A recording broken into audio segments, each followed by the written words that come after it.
E aqui uma mãe falei de Minas Gerais, que é o Nicolas Ferreira.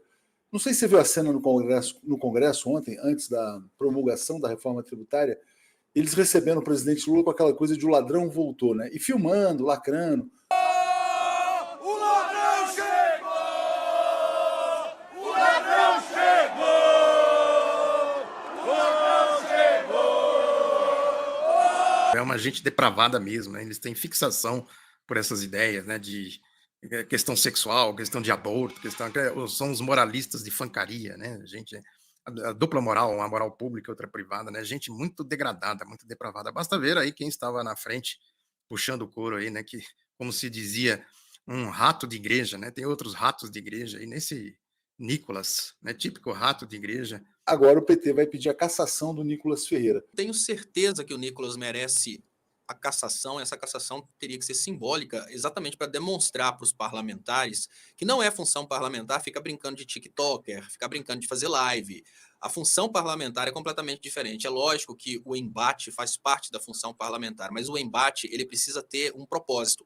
Olha, eu vou falar um tema polêmico, né? Que o Nicolas engaja nesse tema, obviamente. Ele é contra o aborto, ele vai entrar num embate com outro deputado que seja a favor do aborto e ali vão discutir ideias. Dentro dessa previsão de discussão de ideias, não está essa brincadeira de lacrar na internet chamando o presidente democraticamente eleito de ladrão. Não, isso é crime. Não faz parte das prerrogativas de um parlamentar contestar a democracia. O ladrão voltou. Não, isso não faz parte.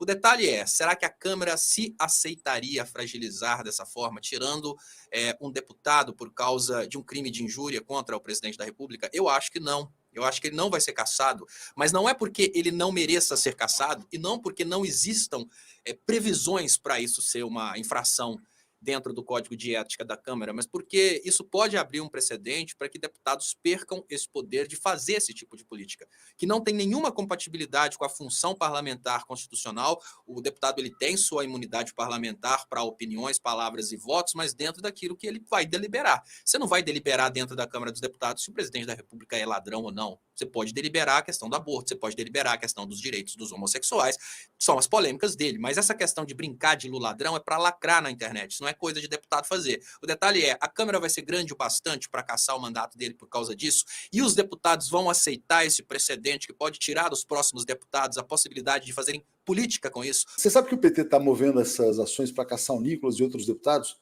É já numa antecipação, porque os deputados da direita querem caçar o Quaquá. Por quê? Porque teve um deputado lá que começou a xingar o Lula, o Quaquá se irritou, né? Deu-lhe um tapa na orelha e falou, daria de novo, né?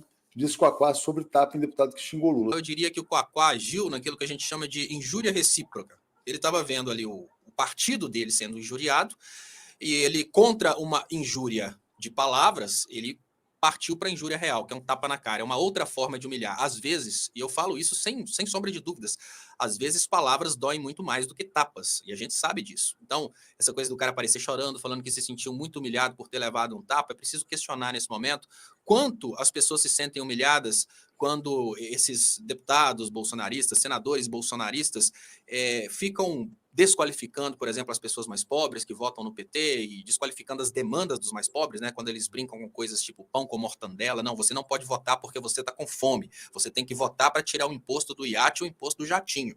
Então, nesse ponto, não é para defender o Quaquá. Eu digo o seguinte, existia ali uma forte emoção. A forte emoção é, respeita o presidente da República, respeita essa casa, respeita esse momento. Então, o que eu diria em favor do Quaquá é que ali existe um clima de injúria recíproca. Quem que é o agressor, na verdade? O agressor, na verdade, é o timinho da direita que começou a xingar o presidente da República democraticamente eleito. Uma coisa é, o Lula está fazendo um comício na rua, vamos lá brincar de chamar o Lula de ladrão?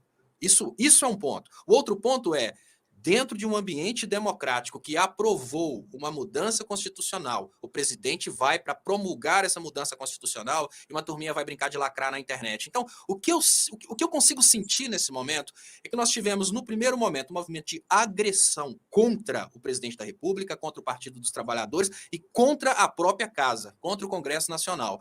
E depois dessa agressão contra tudo isso, o Quaquá reagiu. Então, o que eu diria é legítima defesa. É um termo interessante para usar, porque quando eles começaram a agredir o PT, eles agrediram o Quaquá junto. Ao agredir o Lula, eles agrediram o Quaquá junto.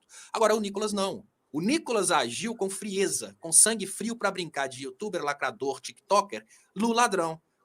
Por que o Nicolas falou Lula ladrão? Para agredir. Por que o Quaquá deu um tapa na cara do deputado? Para se defender de uma agressão. Então, nesse ponto de ele dizer que faria de novo, é claro, né? Ele tem que manter a posição firme dele de deputado. O cara não pode nunca recuar, não pode ter arrependimento, né? Não pode. Não, ele pode, assim, digamos que naquele momento ele agiu com forte emoção. Tenho certeza que aquilo não é o Quaquá, né? Essa pessoa que bate e tal. Mas, gente, eu fiquei envergonhado ao ver aquelas tentativas de vaia contra o presidente da República, mas não para o seu presidente Lula, que você se lembra, Léo, que quando o Bolsonaro era vaiado em situações em que ele representava o Estado brasileiro, eu falava, olha, não cabe essa vaia, porque no final das contas ele ainda é o representante do Estado. Dentro do Brasil, eu sempre achei a vaia válida porque ele foi eleito através de um golpe. Agora, fora do Brasil, eu sempre falo, vaiar o presidente da República lá fora é vaiar o nosso povo. Então, no momento que a gente chega dentro de uma casa legislativa e tem o chefe do executivo sendo vaiado quando ele vai promulgar uma emenda constitucional do legislativo, a gente tem uma agressão contra a casa, contra a democracia, contra o partido daquele presidente da República. Então, o Quaquá estava sendo agredido, ele reagiu a uma agressão. O Nicolas não, o Nicolas é o agressor.